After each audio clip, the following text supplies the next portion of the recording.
এনসিপির শীর্ষ ৫ নতুন নেতার সাথে, নতুন নেতা বলতে এই কারণে বুঝিয়েছি নতুন রাজনৈতিক দল যেহেতু নতুন নেতা, এই নেতার সাথে যুক্তরাষ্ট্রের একজন কূটনীতিক পিটার ডি হাস, বাংলাদেশে পিটার হাসের নাম শোনেননি সম্ভবত রাজনীতি সচেতন এমন মানুষ নেই, যদিও তিনি সাবেক রাষ্ট্রদূত যুক্তরাষ্ট্রের বাংলাদেশ নিযুক্ত, কিন্তু তবুও তিনি এখন বাংলাদেশে আছেন একটি তেল কোম্পানির প্রধান কর্মকর্তা হিসেবে। শেখ হাসিনা পলায়নের সপ্তাহ থেকে 10 দিন আগে তিনি তার দায়িত্ব শেষ করে চলে যান। চলে যাওয়ার পরে 5 আগস্টের পরে আবার তিনি সরকারি দায়িত্বের বাইরে একটি বেসরকারি কোম্পানিতে যোগ দেন। সেই কোম্পানির প্রধান কর্মকর্তা হিসেবে তিনি কাজ করছেন। তার সাথে এনসিপির নেতাদের এই বৈঠক কতখানি গুরুত্বপূর্ণ। এখন প্রশ্ন আসছে, গুরুত্বপূর্ণ শব্দটা আলোচনা এসেছে এই কারণে যে বৈঠকটা যে হয়েছে বা হয়নি এটি নিয়ে আর সন্দেহ নেই। বৈঠকটা হয়েছে, দেখা সাক্ষাৎ হয়েছে, যদিও অস্বীকার করেছেন নাসির উদ্দিন পাটোয়ারি। এখন টিভির সাথে সাক্ষাৎকারে তিনি বলেছেন এটি গুজব, আমরা জানি না, আমরা বেড়াতে এসেছিলাম, আমরা আবার ঢাকায় চলে যাচ্ছি। দেখুন কত বড় 5 আগস্ট বর্ষপূর্তির প্রথম প্রহরের বড় মিথ্যাচার আসলো এই দলটির শীর্ষ নেতার মুখ থেকে, যে তারা বলছে এটি গুজব। তারা স্রেফ ঢাকা থেকে ঘুরতে এসেছিলেন। এমন গুরুত্বপূর্ণ যে এনসিপির আজকের দিনটা হওয়া উচিত ছিল তাদের যে নেতৃত্ব কয়েকজন আছেন তাদের জন্য সবচেয়ে বড় ঈদের দিন।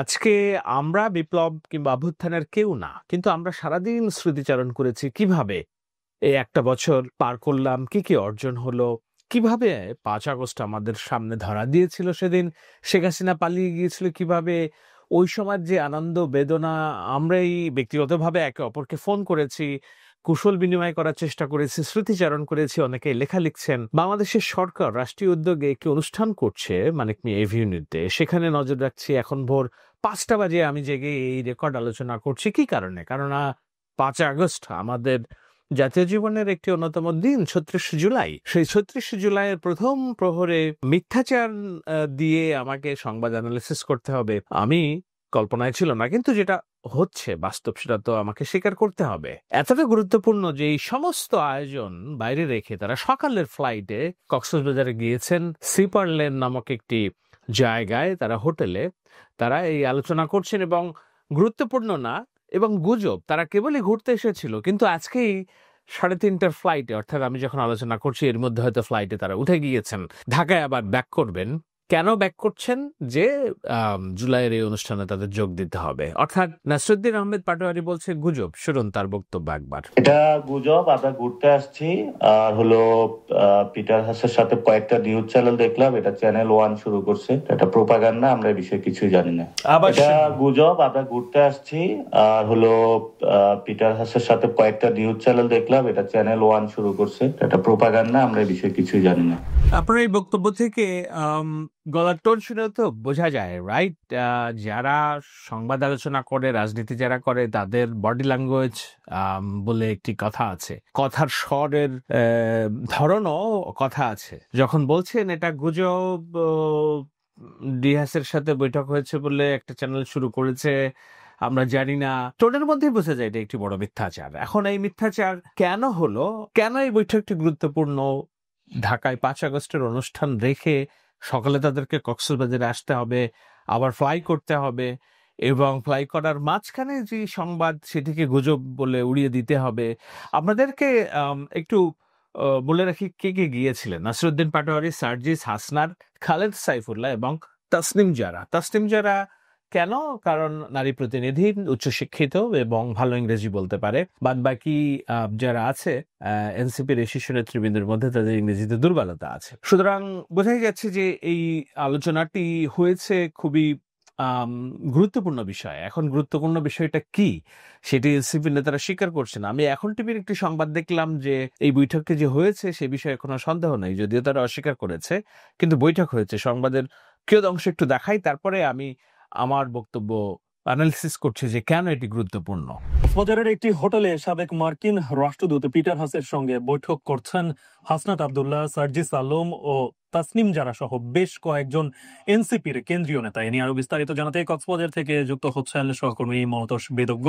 বৈঠকটি এখনো চলছে। কক্সবাজারের ওখিয়া উপজেলার ইনানি এলাকার একটি হোটেলে বৈঠকটি হয়েছে বলে আমরা জানতে পেরেছি, এবং আজকে সকালে মূলত এনসিপির যারা কেন্দ্রীয় নেতা রয়েছেন তারা কিন্তু আজকে সকালের একটি ফ্লাইটে তারা কক্সবাজারে আসেন এবং এরপর সেখান থেকে সড়ক পথে ইনানির যে হোটেলটিতে আজকে বৈঠকটি হয়েছে সেখানে যান এবং এখন পর্যন্ত বৈঠকটি চলছে। তবে শেষ পর্যায়ে এই বৈঠক শেষ করে যেহেতু আমরা বিমানবন্দরের একটি সূত্রে জানতে পেরেছি তাদের 3:30টার একটি ফ্লাইটে তাদের আবার ফিরে যাওয়ার কথা রয়েছে, সেভাবেই কিন্তু তারা প্রস্তুতি নিয়েছেন। হয়তো সেদিক থেকে খুব শিগগিরই তারা সেই হোটেল থেকে রওনা হবেন এবং মূলত এই বৈঠকটি আমরা এখন পর্যন্ত আসলে যেটি জানতে পেরেছি এটি মূলত একটি রাজনৈতিক বৈঠক। যে বর্তমান পরিস্থিতিতে দেশের যে রাজনৈতিক প্রেক্ষাপট এবং এনসিপির যে অবস্থান, সামগ্রিক বিষয় মিলে আসলে নানা বিষয়ে এখানে আলোচনা হয়েছে। মূলত রাজনৈতিক বিষয়গুলো এখানে প্রাধান্য পেয়েছে বলে আমরা জানতে পেরেছি। স্থানীয় সাংবাদিকরা জেনেছেন যে এটি একটি রাজনৈতিক বৈঠক, যদিও তারা বৈঠকের গুরুত্বই স্বীকার করে নাই, সংবাদটি স্বীকার করে নাই, পুরো উড়িয়ে দিচ্ছেন। এটি আমি বলছি অগাস্টের প্রথম প্রহরের প্রথম বর্ষপূর্তির প্রথম মিথ্যাচার, এবং এই মিথ্যাচারটা কেন করছে? নিশ্চয়ই বৈঠক যদি পিটার হাসের সাথে হয়ে থাকে, লুকানোর কিছু নেই। পিটার হাস বাংলাদেশের দীর্ঘদিনের রাজনৈতিক বন্ধু, বাংলাদেশের গণতন্ত্র, মানবাধিকার, শেখ হাসিনার একপাক্ষিক নির্বাচনের বিরুদ্ধে বাংলাদেশে যে কয়জন শুভাকাঙ্ক্ষী বিদেশি হিসেবে দাঁড়িয়ে গিয়েছিলেন, পিটার হাস তাদের মধ্যে একজন। সরকারি পদের থেকেও তিনি নানান রকম জায়গায় গিয়েছেন যেটা চক্ষুশূল ছিল আওয়ামী লীগের, এবং আওয়ামী লীগ তো মনেই করে যে পিটার হাস এই বাংলাদেশে সরকার বিরোধী যে আন্দোলন দানা বাঁধার পেছনে অন্যতম ঘুট হিসেবে কাজ করেছিলেন। সুতরাং পিটার হাস আমাদের আন্দোলনের পক্ষের বন্ধু, যারা শেখ হাসিনা বিরোধী আন্দোলনে ছিলেন। সেই কারণে পিটার হাসের সাথে যদি বৈঠক হয়েও থাকে, এটা মিথ্যাচারের করার কিছু নেই। কিন্তু মিথ্যাচার যখন করছে তখন সন্দেহটা দানা বাঁধে যে কেন এই মিথ্যাচার, কারণ বৈঠকটা হয়েছে আর মিথ্যাচার করছে, তারা অস্বীকার করছে। স্ট্যাটাসে বক্তৃতা নানা শুনেছেন আপনারা। অনেক দিক থেকে যেটি বলা হচ্ছে সেটি হলো যে প্রধান উপদেষ্টা আজকে, আমি যখন আলোচনা করছি তার কয়েক ঘন্টা পরে জাতির উদ্দেশ্যে ভাষণ দিবেন। ভাষণে হয়তো নির্বাচনের একটি তারিখ সম্ভাব্য কিংবা ডেট ঘোষণা করবেন। সেইটাকে ঠেকিয়ে দেওয়ার জন্য যে নানামুখী প্রচেষ্টা, আমরা গতকাল উপদেষ্টা মাহফুজের স্ট্যাটাস দেখেছি যে 1/11 চক্রান্ত হচ্ছে। প্রধান উপদেষ্টার প্রেস সচিব, যিনি সকল রকম এই ঘুট পাকানোর কেন্দ্রের চরিত্র হিসেবে আমার অনুসন্ধানে এবং আরো যারা সরকারের অভ্যন্তরে থাকে তাদের অনুসন্ধানের অন্যতম সন্দেহভাজন ব্যক্তি, তিনি বলছেন যে আগামী 4-5টা দিন বাংলাদেশের রাজনীতির জন্য খুবই ক্রুশিয়াল। আজকে জুলাই আগস্টের 1 বছর পূর্তি অভ্যুত্থানের সরকারের অনুষ্ঠান, সকলেই সেখানে যাচ্ছে, রাজনৈতিক দলগুলো যাচ্ছে। সেইটাকে ব্যতি রেখে, এই আনন্দ ব্যতি রেখে, নিজেদের আনন্দ ব্যতি রেখে পিটার হাসের সাথে বৈঠক করার কারণ কি তাহলে নির্বাচন পেছানো? প্রধান উপদেষ্টা যেন নির্বাচন কোনোভাবেই ঘোষণা না করে, কিংবা করলে কিভাবে ঠেকানো যাবে, সেসব বিষয়ে অনেক কথা আলোচনা হচ্ছে। যেহেতু এইমাত্র আসলো বিষয়টা, আমি এত ডিটেলসে যাচ্ছি না, কিংবা আমার সন্দেহের সবকিছুই আমি উগরে দিচ্ছি না। একটু ব্রেকে পা চেপে রাখছি, একটু পরে আপডেট দেওয়ার জন্য এই বিষয়ে যে না আদৌ এই বৈঠকটির গুরুত্ব কতখানি নিশ্চয়ই আপনাদের বুঝতে বাকি নেই যে বাংলাদেশের সবকিছু উদযাপনকে থেমে এক পাশে রেখে তারা গেছে বৈঠকটা করতে, এবং খুব স্বল্প সময়ের বৈঠক করে আবার ঢাকায় ফিরে আসছে এবং মিথ্যাচারও করছে। সবকিছুতে একটা ঢাক গুড়গুড় একটা বিষয় আছে। সেখান থেকেই সন্দেহটা যে তাহলে কি শেখ হাসিনার ভাষ্য অনুযায়ী সেন্ট মার্টিন লিখে দেওয়ার জন্য ক্ষমতায় যাওয়ার পরিবর্তে সেন্ট মার্টিন লিখে দেওয়া যায় কিভাবে, সেইটার বন্দোবস্ত করতে গিয়েছে, নতুন বন্দোবস্ত করতে গিয়েছে আমাদের ছাত্র নেতারা, এনসিপির নতুন রাজনৈতিক দলের নেতারা, নাকি নির্বাচন ব্যবস্থাটাকে ভণ্ডুল করার জন্য মার্কিন সহায়তা কিংবা মার্কিন রাষ্ট্রকে কিভাবে প্রভাবিত করা যায়, সেখান থেকে বার্তা আনা যায়, সেসব কাজ করতে গিয়েছেন। নিশ্চয়ই পরিষ্কার হবে কয়েকদিনের পরে, আজকালকের মধ্যেই হয়তো পরিষ্কার হবে। যদি না হয়ে থাকে তবে এই যে বিশ্বাসঘাতকতার নজির স্থাপন করলেন, আমি বলছি না যে পিটার হাসের সাথে বৈঠক বিশ্বাসঘাতকতার প্রতীক, কিন্তু যখন যেইভাবে যেই দিনে বৈঠকটা হচ্ছে, যেই তড়িৎ গতিতে, যেদিন প্রধান উপদেষ্টা নির্বাচনের তারিখ ঘোষণার জন্য প্রস্তুতি নিচ্ছেন, সেই সময় এই কেন্দ্রীয় 5 নেতার যাওয়াটা অবশ্যই বিশ্বাসঘাতকতার নামান্তর। যদি বাংলাদেশের রাজনৈতিক প্রেক্ষাপট পরিস্থিতি যদি আজকের পরে ভিন্ন রকম হয়, তাদের যেই অবস্থান, সেই অবস্থান যদি কোনোভাবে মনে হয় নির্বাচনী পরিবেশের সাথে সাংঘর্ষিক, তারা বাংলাদেশের রাজনীতি পরিবেশকে নষ্ট করার জন্য নতুন ফন্দি ফিকির করছে, তাহলে তুই আজকের যে বৈঠক, সেই বৈঠকের বোঝা যাবে যে কোথা থেকে তারা এই ধরনের ইন্ধনগুলো পাচ্ছে।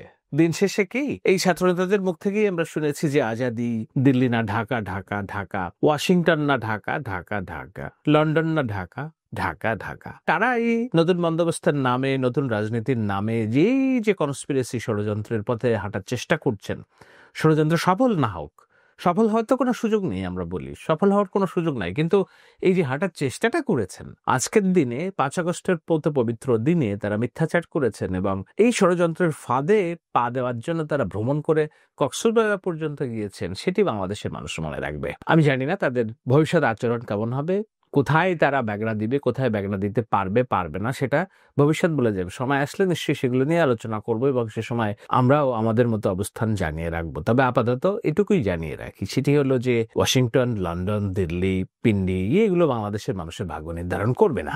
বাংলাদেশের মানুষের ভাগ্য নির্ধারণ করার জন্য বাংলাদেশের মানুষ যথেষ্ট। বাংলাদেশের জয় হোক, বাংলাদেশ ভালো থাকুক।